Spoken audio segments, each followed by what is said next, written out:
రాయబడి ఉంది, రక్తము చిందింపబడకుండా పాప క్షమాపణ కలగదని సామాన్యముగా చెప్పవచ్చును. ప్రియమంతులారా, మనమందరము కూడా పాపులము. దేవుని యొక్క వాక్యంలో రాయబడి ఉంది, ఏ భేదమును లేదు, అందరూ పాపము చేసి దేవుడు అనుగ్రహించుకోవు మహిమను పొందలేకపోతున్నాం. అది మాత్రమే కాదు, రోమిలికి రాసిన పత్రికలో రాయబడింది, ఏలైనగా పాపము వలన వచ్చు జీతము మరణము, అగ్నిగంధకములతో మండు గుణమని దేవుని యొక్క వాక్యంలో రాయబడింది.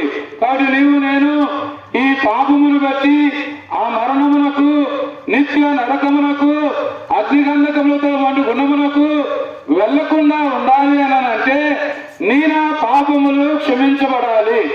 నీ నా పాపములు క్షమించబడాలి అని అంటే నీ కొరకై నా కొరకై రక్తము చిందించబడము అనేది ఎంతో ప్రాముఖ్యమైన సంగతి. ఎవరు రక్తము చిందించాలయ్యా? కోడెల రక్తమా, పొట్టేళ్ల రక్తమా అని మీరు అనొచ్చు. అయితే దేవుని యొక్క వాక్యములో ఏలైనగా మేకల యొక్కయు కోడెల యొక్కయు రక్తము పాపమును తీసివేయుట అసాధ్యమని దేవుని యొక్క వాక్యంలో రాయబడింది. అంత మాత్రమే కాదు, కానీ మానవుని యొక్క పాపములు తీసివేయబడాలంటే మానవుని కొరకై పరిశుద్ధమైన రక్తము చిందించబడాలా. ఆ రక్తమే యేసు రక్తం. అందుకని ప్రభువు యేసు క్రీస్తు వారు నీ కొరకై నా కొరకై ఆ కలువరి శిలువలో తన రక్తాన్ని చిందించినాడు, చనిపోయినాడు.